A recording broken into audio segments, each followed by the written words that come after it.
사건은 끝나도 기록은 남습니다. 안녕하세요. 사건 기록입니다. 오늘 기록할 사건은 경기도 시흥에서 발생한 남편 청부살인 사건입니다. 이 영상은 실제 사건을 바탕으로 재구성된 다큐멘터리입니다. 폭력적이고 자극적인 내용이 포함되어 있습니다. 심약하신 분들은 시청에 유의해 주시기 바랍니다. 사건의 시작. 그날 밤 경기도 시흥의 한 아파트는 이상하리만큼 조용했습니다. 비명도 없었고 이웃을 깨울 만한 소리도 없었습니다. 하지만 그 침묵 속에서 한 남자의 생명은 조용히 꺼져가고 있었습니다. 경찰은 처음 이 사건을 강도치사 가능성으로 판단합니다. 집안은 어질러져 있었고 외부 침입 흔적도 보였기 때문입니다. 하지만 수사는 곧 다른 방향으로 흐르기 시작합니다. 이 죽음은 우연이 아니었습니다. 충동도 아니었습니다. 이건 처음부터 끝까지 계산된 범죄였습니다. 피해자는 40대 중반의 남성이었습니다.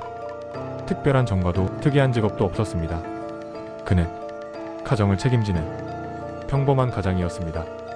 이웃들은 그를 이렇게 기억합니다. 조용했고 늘 같은 시간에 출근했고 눈에 띄지 않는 사람이었다고.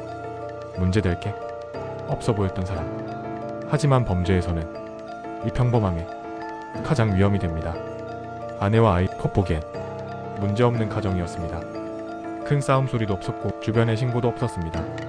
하지만 집 안에서는 의미 균열이 시작되고 있었습니다. 대화는 줄었고 관심은 사라졌습니다.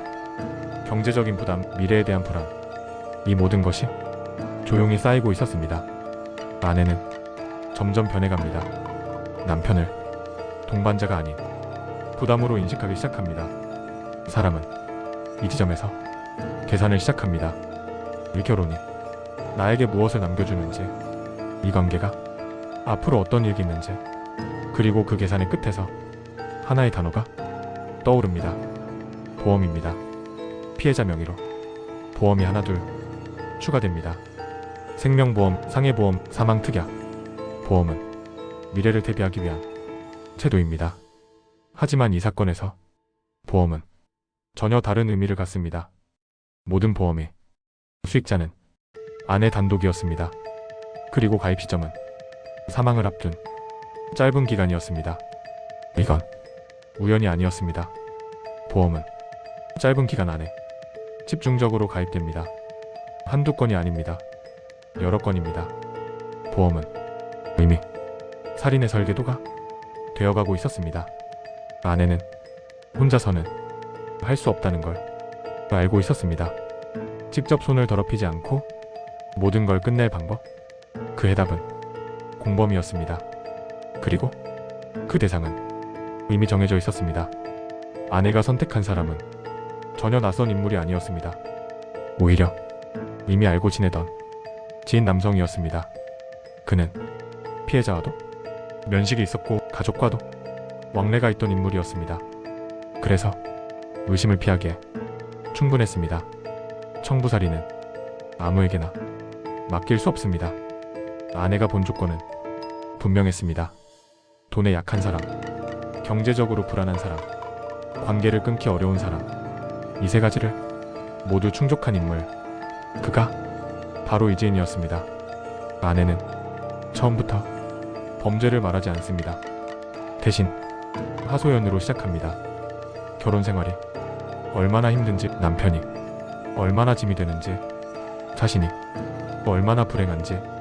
동정은 사람의 마음을 가장 빠르게 무너뜨립니다. 대화는 점점 변해갑니다. 처음엔 불만이었고 그 다음엔 분노였습니다. 그리고 어느 순간 이런 말이 나옵니다. 그 사람이 사라졌으면 좋겠다고. 농담처럼 흘려보낸 말. 하지만 그 말에는 분명한 의도가 담겨 있었습니다. 마침내 아내는 직접적인 말을 꺼냅니다. 사고처럼만 되면 된다고? 강도처럼만 보이면 된다고? 이건 부탁이 아니었습니다. 명확한 제안이었습니다. 아내는 돈 이야기를 합니다. 보험금 이야기를 합니다. 남편이 죽으면 나오는 돈, 그중 일부를 당신에게 주겠다고 말합니다. 정확한 금액은 말하지 않았습니다. 하지만 충분히 상상 가능한 수준이었습니다. 지인 남성은 즉답하지 않습니다. 사람을 죽인다는 건 너무 큰일이기 때문입니다. 하지만 그의 현실은 그를 붙잡습니다. 생활고, 빚, 불안한 미래, 돈은 토독보다 빠르게 작동합니다. 며칠의 시간 끝에 그는 고개를 끄덕입니다. 이 순간 살인은 생각에서 계획으로 바뀝니다. 아내와 지인은 이제 공범이 됩니다. 아내는 분명히 선을 긋습니다. 직접 나서지 않겠다고. 사건 당일 집을 비울 거라고. 모든 건 사고처럼 만들어야 한다고. 지인의 역할은 단 하나였습니다. 연락의 변화. 그 이후부터 두 사람의 연락은 눈에 띄게 늘어납니다. 짧은 통화, 잦은 빈도, 구체적인 내용은 남기지 않습니다. 하지만 타이밍은 모두 기록됩니다. 이제 돌아갈 수는 없습니다. 말은 이미 행동이 되었고 계획은 현실을 향해 움직이고 있었습니다. 계획된 범죄는 항상 조용히 진행됩니다. 특히 청부살인은 더욱 그렇습니다. 아내와 실행범은 눈에 띄지 않게 움직이기 시작합니다. 실행범은 아파트 주변을 여러 차례 방문합니다. 주민처럼 보이게 산책카드 껐습니다. 누군가를 기다리는 척, 전화를 하는 척, 모든 행동은 자연스럽게 연출됩니다. 그는 아파트 구조를 머릿속에 그립니다. 출입문 위치, 엘리베이터와 계단, 비상구, 어디로 들어오고 어디로 나가야 하는지. 이 동선은 나중에 그의 생존을 좌우합니다. 가장 중요한 것은 CCTV였습니다. 어디에 설치되어 있는지, 어느 방향을 비추는지. 완전히 피할 수 없다면 얼굴이 나오지 않게 모자를 쓰고 고개를 숙이고 카메라를 등지고 움직입니다. 실행범은 실제 범행을 상상하며 동선을 반복합니다. 얼마나 머물러야 하는지, 얼마나 빨리 나와야 하는지.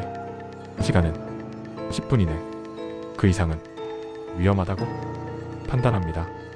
아내는 세부적인 지시를 반복합니다. 강도처럼 보여야 한다는 말, 너무 심하게 어지럽히지는 말라는 말, 가져갈 것은 없다는 말, 목적은 오직 하나라고 강조합니다. 시간이 다가올수록 실행범의 마음은 불안해집니다. 잠을 설칩니다. 머릿속에서는 같은 장면이 계속 반복됩니다. 문을 여는 순간, 공격하는 순간, 도망치는 순간. 그럼에도 그는 멈추지 않습니다. 이미 약속은 끝났고 돈 이야기는 오갔기 때문입니다. 이제 뒤로 물러나면 모든 것이 무너집니다. 반대로 아내는 차분합니다. 감정의 기복이 거의 없습니다. 오히려 이성적으로 상황을 정리합니다. 이 차이는 훗날 법정에서 중요한 요소가 됩니다. 마침내 날짜가 정해집니다. 아내가 집을 비울 수 있는 날, 아이도 없고 남편만 혼자 있을 가능성이 높은 날. 그날은 평범한 하루처럼 보일 예정입니다. 사건 당일 아침 모든 것은 평소와 같았습니다. 아내는 아무 일 없는 듯 집을 나섭니다. 남편 역시 일상적인 하루를 시작합니다. 이 평범함이 가장 잔인합니다. 시간은 계획한 대로 흘러갑니다. 실행범은 정해진 시간에 움직일 준비를 합니다. 이제 말은 필요 없습니다. 각자 자신의 역할을 수행할 뿐입니다. 해가 지고 아파트 단지에 불이 하나둘 켜집니다. 피해자는 평소와 다름없이 집으로 돌아옵니다. 그에게 이 밤은 그저 평범한 하루의 끝이었습니다. 아내는 이미 집을 비운 상태였습니다. 아이도 집에 없었습니다. 집 안에는 피해자 혼자 텔레비전을 켜고 하루를 정리하던 조용한 시간. 그 시간은 누군가에게 기회가 됩니다. 현관 초인종이 울립니다. 피해자는 별다른 의심 없이 문으로 향합니다. 문 앞에 선 사람은 낯선 얼굴이 아닙니다. 알고 지내던 지인의 얼굴입니다. 그래서 경계심은 순식간에 사라집니다. 문이 열립니다. 그 짧은 순간 피해자는 상황을 파악하지 못합니다. 그리고 그 틈을 노려 실행범은 집 안으로 들어옵니다. 말은 없습니다. 설명도 다툼도 없습니다. 첫 번째 공격. 공격은 빠르고 결정적이었습니다. 피해자는 균형을 잃고 뒤로 물러섭니다. 소리는 크지 않았습니다. 이웃이 들을 만큼의 비명은 나오지 않았습니다. 짧은 저항. 피해자는 본능적으로 저항합니다. 하지만 그 저항은 길지 않습니다. 공격은 반복되고 집중됩니다. 실행범은 시간을 끌지 않으려 집중합니다. 피해자는 거실 바닥으로 쓰러집니다. 숨이 가빠집니다. 아파트는 끝까지 조용합니다.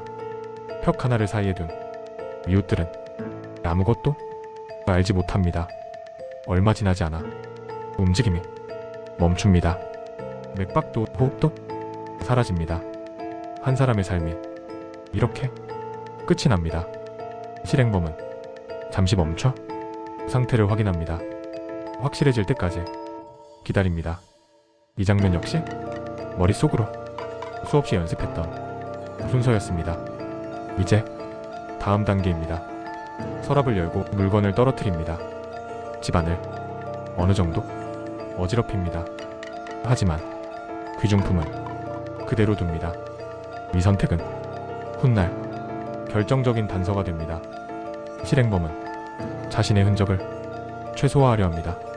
만졌던 곳, 지나간 동선. 완벽하진 않지만 할 수 있는 만큼 지웁니다. 모든 것이 끝난 뒤 실행범은 집을 나섭니다. 엘리베이터 대신 계단을 선택합니다. 카메라를 피하기 위해서입니다. 문이 닫히고 아파트는 다시 평온해집니다. 그날 밤 신웅의 그 아파트에서는 아무 일도 없었던 것처럼 시간이 흐릅니다. 하지만 한 가정은 이미 되돌릴 수 없는 상처를 입었습니다. 밤이 지나고 아침이 찾아옵니다. 아파트 단지는 평소와 다름없이 움직이기 시작합니다. 출근하는 사람들, 아이를 학교에 보내는 부모들, 그 누구도 전날 밤 벌어진 일을 알지 못합니다. 아내는 정해진 시간에 남편에게 전화를 겁니다. 전화는 받지 않습니다. 한 번, 두 번, 여러 차례 모두 연결되지 않습니다. 아내는 불안한 기색을 보입니다. 평소와 다르다는 점을 강조합니다. 전화를 받지 않는 건 이상하다는 말. 이 불안은 곧 행동으로 이어집니다. 아내는 집으로 향합니다. 현관문을 여는 순간 집 안의 모습은 정상적이지 않습니다. 서랍은 열려있고 물건은 흩어져 있습니다. 아내는 비명을 지릅니다. 그리고 즉시 119에 전화를 겁니다. 울음 섞인 목소리로 도움을 요청합니다. 거실 바닥에는 남편이 쓰러져 있습니다. 움직임은 없고 의식도 없습니다. 이미 사망한 상태입니다. 아내의 신고는 단순합니다. 집에 강도가 된 것 같다는 말, 남편이 쓰러져 있다는 말. 이 두 문장이 사건의 첫 방향을 결정합니다. 119와 경찰이 동시에 출동합니다. 현장은 곧바로 통제됩니다. 응급조치는 의미가 없습니다. 경찰은 현장을 둘러봅니다. 어지럽혀진 집안, 외부 침입 흔적. 자연스럽게 강도치사 가능성이 제기됩니다. 아내는 현장에서 계속 울음을 보입니다. 충격을 받은 배우자의 모습. 경찰 역시 그를 피해자로 인식합니다. 형사들은 외부 침입자를 찾기 시작합니다. 주변 CCTV, 인근 수상자 탐문. 모든 초점은 강도에게 맞춰집니다. 하지만 형사들 중 일부는 작은 이상함을 느낍니다. 너무 깔끔한 파손, 사라지지 않은 귀중품. 강도라기엔 어색한 장면들. 첫 의문. 왜 현금은 그대로일까? 왜 귀중품은 손대지 않았을까? 이 질문들이 수사의 방향을 조금씩 흔들기 시작합니다. 아직은 공식적인 전화는 아닙니다. 하지만 형사들의 머릿속에서는 이미 다른 가능성이 움직이기 시작합니다. 형사들은 현장을 다시 봅니다. 처음엔 강도 사건이라는 전제부터 내려놓습니다. 그제야 보이지 않던 것들이 눈에 들어옵니다. 방어 흔적의 부족? 피해자의 몸에는 치명적인 외상이 있습니다. 하지만 강도 사건에서 흔한 격렬한 방어 흔적은 거의 없습니다. 이건 피해자가 공격자를 경계하지 않았다는 뜻입니다. 의미하는 바, 낯선 침입자였다면 본능적으로 강하게 저항했을 가능성이 큽니다. 하지만 이 사건에서는 그렇지 않습니다. 형사들은 한 가지 결론에 다가섭니다. 공격자는 아는 사람이었을 가능성. 집안이 어질러진 모습도 자연스럽지 않습니다. 강도라면 먼저 손댔을 공간은 거의 건드리지 않았습니다. 대신 눈에 띄는 곳만 의도적으로 어질러진 느낌, 연출의 흔적입니다. 귀중품은 그대로, 현금, 귀금속, 전자기기 모두 그 자리에 있습니다. 강도의 목적은 돈입니다. 하지만 이 현장에서는 돈이 목적이 아니었습니다. 수사팀 내부에서 의견이 모이기 시작합니다. 외부 침입이 아니라 내부 관계자, 즉 피해자를 아는 사람이 범행이라는 판단입니다. 수사의 방향 전환. 이 판단은 수사의 방향을 완전히 바꿉니다. 이제 사람을 봅니다. 피해자의 주변 인물들, 그리고 가장 가까운 사람. 아내는 참고인 신분으로 다시 조사를 받습니다. 진술은 이전과 크게 다르지 않습니다. 집을 비웠고 돌아와서 발견했다는 이야기. 하지만 질문이 반복될수록 작은 차이가 생깁니다. 시간 표현, 행동 순서, 감정의 타이밍. 이 어긋남들은 모두 기록됩니다. 아내는 계속 울고 있습니다. 하지만 울음의 시작과 끝이 일정합니다. 형사들은 본능적으로 이상함을 느낍니다. 수사는 이제 돈을 봅니다. 계좌 대출 보험. 돈의 흐름은 사람보다 정직하기 때문입니다. 형사들은 피해자 명의의 보험 목록을 확인합니다. 그리고 잠시 말을 잇지 못합니다. 보험의 수가 너무 많기 때문입니다. 이 순간부터 보험은 이 사건의 핵심이 됩니다. 형사들은 확신합니다. 이건 보험을 노린 범죄입니다. 보험을 들여다보다 형사들은 보험을 하나씩 확인합니다. 종류, 포장 내용, 가입 시점 모두 꼼꼼하게 봅니다. 보험은 오랜 기간에 걸쳐 차근차근 가입되지 않았습니다. 사망을 앞둔 짧은 기간에 집중되어 있습니다. 이건 일반적인 보험 가입 방식이 아닙니다. 모든 보험의 수익자는 아내 단독입니다. 공동 수익자도 자녀도 없습니다. 이 구조는 형사들의 의심을 확신으로 바꿉니다. 보험 설계사는 조사를 받습니다. 아내가 보장 내용을 집요하게 물었다고 진술합니다. 사망시 지급 금액, 사고사와 질병사의 차이, 시급 조건, 관심은 지나칠 정도였습니다. 아내는 같은 질문을 여러 차례 합니다. 사망이면 얼마가 나오는지, 사고사면 얼마가 더 나오는지. 이 질문들은 보험의 목적을 분명히 보여줍니다. 반면 피해자는 보험 내용을 깊이 알지 못했습니다. 서명은 했지만 상세한 설명에는 큰 관심이 없었습니다. 그는 아내를 믿었습니다. 아내의 경제 상황.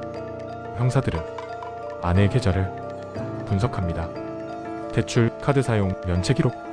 큰 부자는 아니었고 항상 빠듯한 상태였습니다.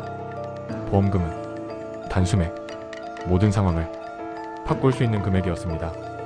빚을 갚고 여유를 만들고 새 삶을 시작할 수 있는 돈. 동기는 충분했습니다. 퍼즐의 완성. 보험, 경제적 압박, 사망 시점. 모든 퍼즐이 하나의 그림으로 이어집니다. 이제 남은 건 실행입니다. 통화 기록. 형사들은 아내의 통화 기록을 확인합니다. 그중 유독 눈에 띄는 번호. 짧지만 반복적인 통화. 사건 전과 사건 직후에 집중되어 있습니다. 그 번호의 주인은 아내, 지인 남성입니다. 이 순간 수사는 한 방향으로 정렬됩니다. 형사들은 결론에 다가섭니다. 이건 단독 범행이 아닙니다. 공범이 있는 청부살인입니다. 수사의 초점은 아내의 지인 남성에게로 이동합니다. 그는 피해자와도 알고 지내던 인물입니다. 그래서 의심을 피하기에 충분했습니다. 형사들은 통화의 내용보다 패턴을 봅니다. 사건 전 짧고 잦은 통화, 사건 당일 갑작스러운 연락 두절, 사건 직후 다시 이어진 통화. 이 패턴은 우연이 아닙니다. 메신저 기록은 거의 남아있지 않습니다.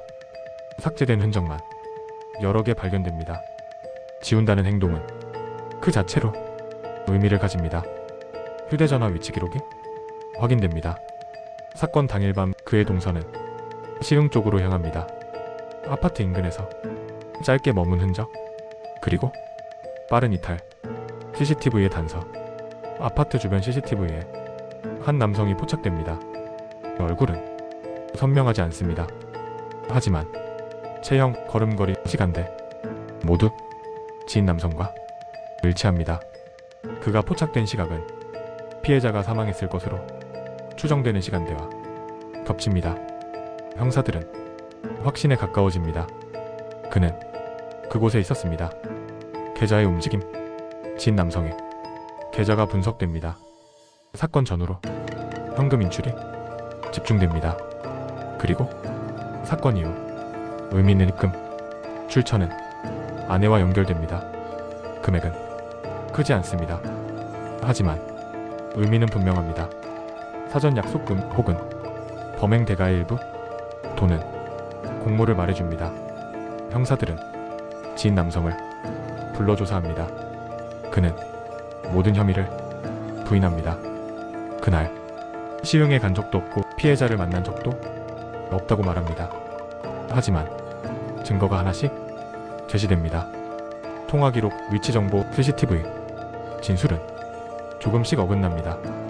형사들은 서두르지 않습니다. 모든 증거를 차분히 쌓아 올립니다. 거짓말은 결국 스스로 무너집니다. 결정적인 질문이 던져집니다. 왜 그날 밤 그 근처에 있었느냐는 질문. 그는 잠시 말을 잇지 못합니다. 침묵은 대답입니다. 이 순간 수사는 결정적인 단계로 들어갑니다. 지인 남성은 끝까지 부인하려 했습니다. 하지만 증거는 이미 충분했습니다. 통화 기록, 위치 정보, CCTV 영상, 모든 것이 그를 현장으로 데려갑니다. 계좌 흐름까지 확인되자 그는 말을 잇지 못합니다. 긴 침묵 끝에 그는 입을 엽니다. 아내가 범행을 제안했다고 진술합니다. 사고처럼만 만들어 달라는 요청이었다고 말합니다. 태가는 보험금의 일부, 돈을 약속받았다고 인정합니다. 그의 자백으로 사건은 완전히 뒤집힙니다. 수사는 이제 아내를 향합니다. 아내는 모든 혐의를 부인합니다. 하지만 실행범의 진술과 물증은 서로 맞물립니다. 경찰은 이 사건을 보험금 목적의 청부살인으로 결론 짓습니다. 재판은 길지 않았습니다. 증거는 명확했습니다. 법원은 판단합니다. 이 사건은 우발적인 사고가 아닌 계획된 살인이었다고. 아내에게는 무기징역이 선고됩니다. 청부 실행범에게는 중형이 선고됩니다. 보험금은 단 한 푼도 지급되지 않습니다. 한 가정은 완전히 무너졌습니다. 사건은 끝났지만 기록은 남습니다. 지금까지 사건 기록이었습니다. 시청해주셔서 감사합니다.